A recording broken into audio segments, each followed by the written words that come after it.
Good afternoon, everybody. Our third application of the Gauss theorem is field due to a uniformly charged thin spherical shell. Earlier we have done the electric field due to a straight conductor carrying charge, infinite long conductor.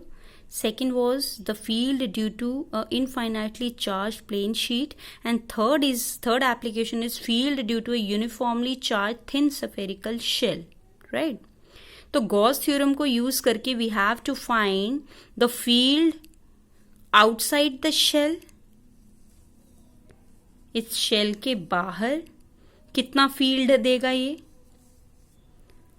इस charge shell के ऊपर that is on the surface of the shell कितनी field होगी and inside the shell कितनी field होगी. We have to find out that using your Gauss theorem. The very first is outside the shell. Let us consider we have a spherical shell having center O and radius R, right? And we have to find the electric field outside this shell, right? So let us consider this be a certain region. पहले तो आपको पता है Gaussian surface draw करना पड़ता है. पहले भी ड्रॉ किया सिलेंड्रिकल, लेकिन शेल के लिए कैसा बनता है, स्फेरिकल सिमेट्रिक बनता है गॉसियन सरफेस. अब ये सरफेस इसके बाहर हमने ड्रॉ कर दिया. लेट इट बी सरफेस के ऊपर चार्ज कितना है, पॉजिटिव चार्ज है. लेट इट बी सरफेस के ऊपर चार्ज कितना है, पॉजिटिव चार्ज है, राइट? अब हमने गॉसियन सरफेस ड्रॉ किया and let it B Gaussian surface का टोटल सरफेस एरिया S है. इस छोटे से एरिया की मैं अगर बात करूं तो इस पे फील्ड पहले मैं नोट कर लेती हूं कि इसकी वजह से कितनी फील्ड होगी. And if the charge on the sphere is positive the field line will be outside, बाहर की तरफ होंगी, प्रोटाउडिंग आउटसाइड, बाहर की तरफ. ठीक है, इसका मतलब है हमें इस P पॉइंट पे क्या नोट करनी है, फील्ड फाइंड करनी है. और मैंने छोटा सा एरिया एलिमेंट ले लिया ds, और उस ds की डायरेक्शन भी कहाँ को है, बाहर की तरफ ही है, क्योंकि वो सरफेस के हमेशा क्या होती है, perpendicular. It means theta angle between the two is 0 degree, right? And let the distance between O and P is R. इन दोनों के बीच का डिस्टेंस कितना है बेटा, R है. Capital R is the radius of the sphere shell, spherical shell, and R is the distance between O and P, right? चलिए तो निकाल लेते हैं. जैसे हम पीछे कर रहे हैं उसी तरह से यहाँ पे भी निकालेंगे. ठीक है, चलिए. Since we know that the flux is given by E dot ds, right? अगर सारे सरफेसेस की बात करूँ तो मुझे क्या करना पड़ेगा, इंटेग्रेशन. इलेक्ट्रिक फील्ड तो कांस्टेंट रहेगी हर डायरेक्शन में, हर, क्योंकि सबका रेडियस इन सरफेसेस पे क्या होगा, आर स्मॉल r होगा, तो सब पे फील्ड क्या होगी, बराबर ही लगेगी, क्योंकि इक्वी डिस्टेंस है सारे O से. तो E will be taken outside and integration किसका होगा, ds का. अब अच्छा, E डॉट ds को मैंने डायरेक्ट क्या लिख दिया, EDS. क्यों EDS लिखा, क्योंकि ये बनना था EDS cos थीटा, और थीटा 0 डिग्री है और cos 0 1 होता है, तो डायरेक्ट आई यूज्ड EDS. ठीक है, E will be taken outside, integration is on ds.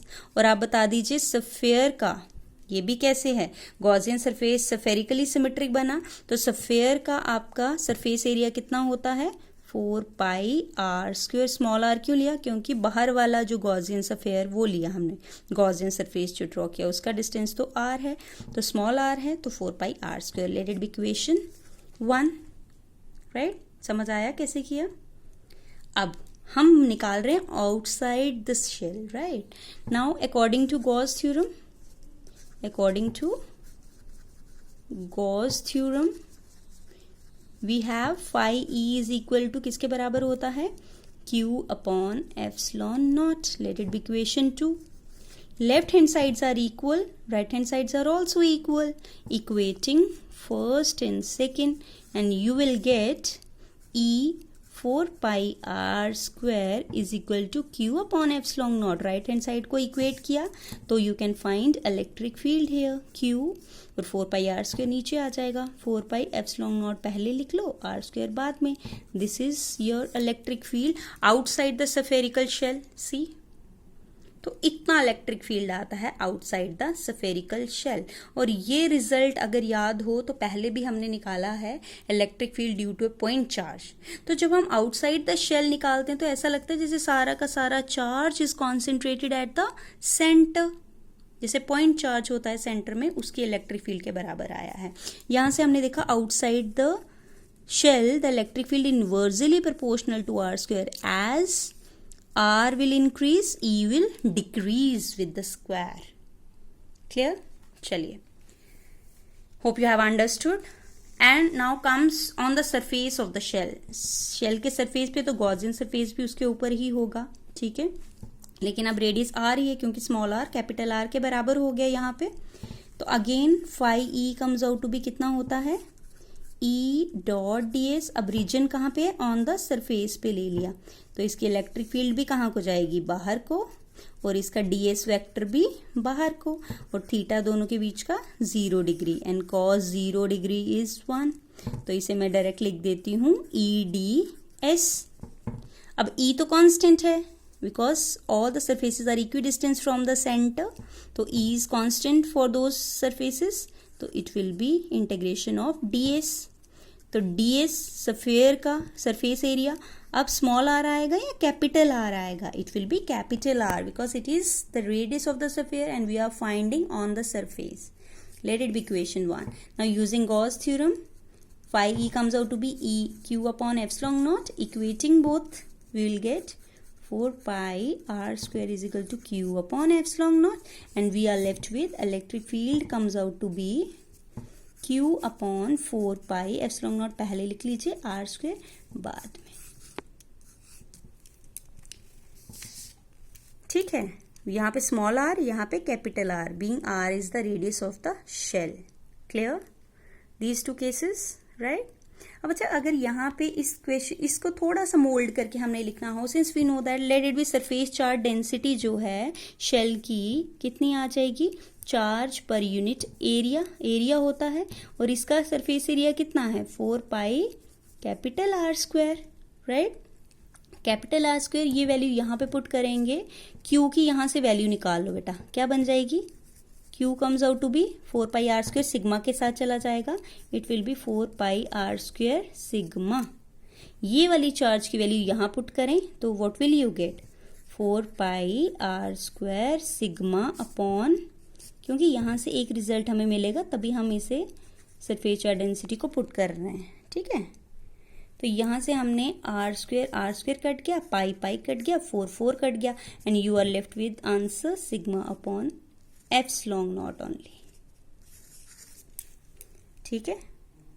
तो on the surface of the shell the answer will be this and this, sigma upon epsilon not, क्योंकि हमने यहाँ पे in terms of surface charge density निकाल दिया।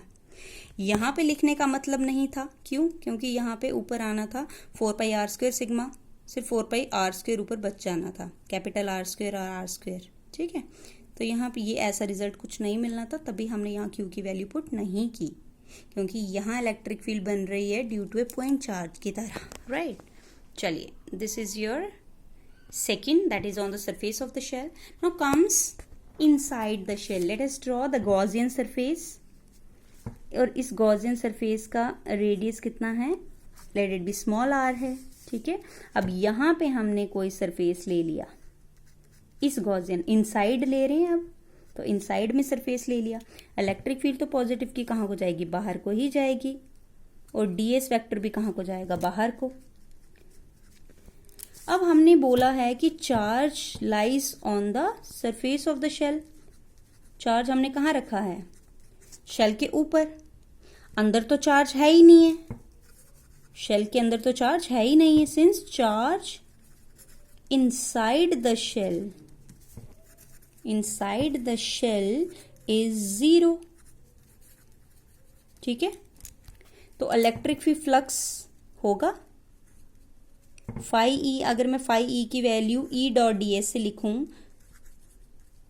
तो ये क्या बन जाएगा, E ds, late it B ds बाहर को, E की वैल्यू अगर है भी है, E ds, ये बन जाएगा E 4 पाई R स्क्वायर, और according to Gauss theorem phi is equal to Q upon epsilon not, but charge inside the shell is 0, तो ये phi इज 0। अगर दोनों को मैं इक्वेट करूं then E4πr² comes out to be 0। इसका मतलब E की वैल्यू कितनी है? 0। इसका मतलब है inside the shell which has the charge on the surface and inside the shell the electric field is 0। इसका मतलब है कोई भी सरफेस जिसके अंदर कोई चार्ज नहीं है वहां कोई भी इलेक्ट्रिक फील्ड नहीं होगी। Clear? This is your field due to a uniformly charged thin spherical shell. Now we will discuss some of the important points of the Gauss theorem. Some of the important points of Gauss theorem. Gauss theorem key points. Key points. ठीक है, Gauss theorem के की points हम पढ़ लेंगे। सबसे पहले आपको सबसे पहले पता है गॉस थ्योरम में फ्लक्स किसके बराबर होता है? E dot d s closed surface के ऊपर which is equal to charge upon epsilon not, right.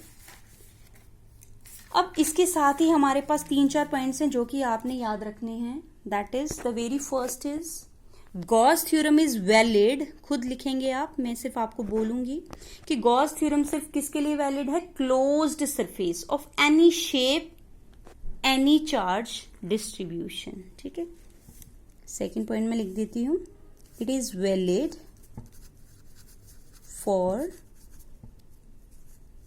Valid for closed surface. Open surface के लिए नहीं है, closed surface of any shape.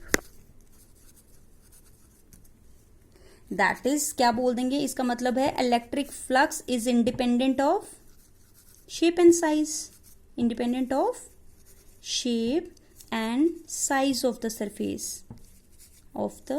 Surface that is closed surface, right.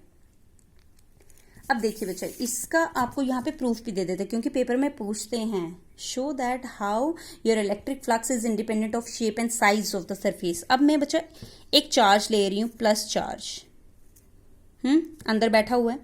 एक surface मैंने spherical ले लिया, लेट इट बी। दूसरा surface मैंने रेक्टेंगल या स्क्वायर ले लिया। तीसरा सरफेस मैंने कोई क्लोज्ड ही लिया बट उल्टा सीधा, एनी शेप। अब पॉजिटिव चार्ज सबके इनसाइड है। मान लो पॉजिटिव से 10 लाइंस बाहर की तरफ जा रही है, 1 2 3 4 5 6 7 8 9 और 10 बाहर की तरफ जा रही हैं। सी, तो पहले सरफेस, ये दूसरा सरफेस, ये तीसरा सरफेस। पहले सरफेस से देखो कितनी लाइनें पास कर रही हैं, 1 2 3 4 5 6 7 8 9 10, राइट। दूसरे से 1 2 3 4 5 6 7 8 9 10, अगेन 10, और लास्ट वाले से 1 2 3 4 5 6 7 8 9 10। इसका मतलब है सरफेसेस मैंने अलग अलग शेप साइज के लिए, बट सभी में से इलेक्ट्रिक फील्ड लाइन सेम जा रही हैं। तो फ्लक्स क्या होता है? Number of electric field line passing through an area. इसका मतलब है फ्लक्स किस पे डिपेंड करता है? सिर्फ चार्ज पे। किस पे डिपेंड करता है? चार्ज पे। अगर सेंटर में क्यू चार्ज है, जिस सरफेस में से भी पास करेगा, अगर उसकी 10 लाइनें हैं तो सभी सरफेसेस में से कितनी पास करेंगी? 10 ही पास करेंगी। Being circular, being rectangular, being that is irregular shape, right. तो इलेक्ट्रिक फ्लक्स लाइन सभी में से क्या कर रही है? सेम ही पास कर रही है। It means your flux is independent of shape and size but depends only on the charge and closed in the surface, right. अब अच्छा, अगर थर्ड में बात करूं, अगर कोई सरफेस है, उस सरफेस के अंदर कोई भी चार्ज नहीं है, तो flux will be, if Q is equal to 0 then flux will be 0। Flux number of electric field lines होती हैं। अगर चार्ज ही नहीं है तो फील्ड लाइंस भी नहीं होंगी। इसका मतलब फ्लक्स क्या होगा? 0 होगा, राइट। अब मान लो कोई क्यूब है मेरे पास, क्यूब ले लो या कोई भी सरफेस ले लो, और बोला जाता है पेपर में, जैसे क्वेश्चन है, a dipole is enclosed in a cube, late it B. एक डाइपोल है, minus charge plus Q charge separated by 2a distance. एक डाइपोल एनक्लोज्ड है, तो what will be the flux for a dipole? For a dipole enclosed in a surface, कोई भी dipole एक surface के अंदर रखा गया है, एक क्यूब के अंदर रखा गया है, enclosed in a cube, flux will B zero. क्यों जीरो? क्योंकि net charge inside the cube is zero. Minus Q plus Q cancel each other, right? Cancel करेंगे तो इसका मतलब है नेट चार्ज तो अंदर आया ही नहीं. जब नेट चार्ज नहीं आया तो फ्लक्स भी क्या होगा? जीरो. इसका मतलब कोई भी सरफेस जिसके अंदर डाइपोल रखा गया है तो नेट चार्ज जीरो है, इसका मतलब फ्लक्स भी जीरो है. क्लियर? इस तरह से हम निकालते हैं. अब बेटा ये हमने पहले भी बात की है. नेक्स्ट पॉइंट अगर मैं बात करूं, फिफ्थ पॉइंट की बात करूं कि अगर यही थ्योरम जिसमें हमने चार्ज क्यू लिया है, अगर इसी को उठा के हम किस में रख दें? मीडियम में रख दें जिसकी परमिटिविटी एप्सिलॉन है, then flux comes out to be Q upon epsilon. And epsilon को कैसे भी लिखते हैं? के एप्सिलॉन नॉट. ये हमने जब गॉस थ्योरम का प्रूफ पढ़ रहे थे तब भी हमने गॉस थ्योरम में किया था ये. ठीक है. 6 पॉइंट, अगर मेरे पास कोई क्यूब है और उसके अंदर एक चार्ज रखा गया है सेंटर में, लेट इट बी, कोई क्यूब है उसके सेंटर में क्या रखा गया है? कोई charge, late it B plus Q charge रखा गया है.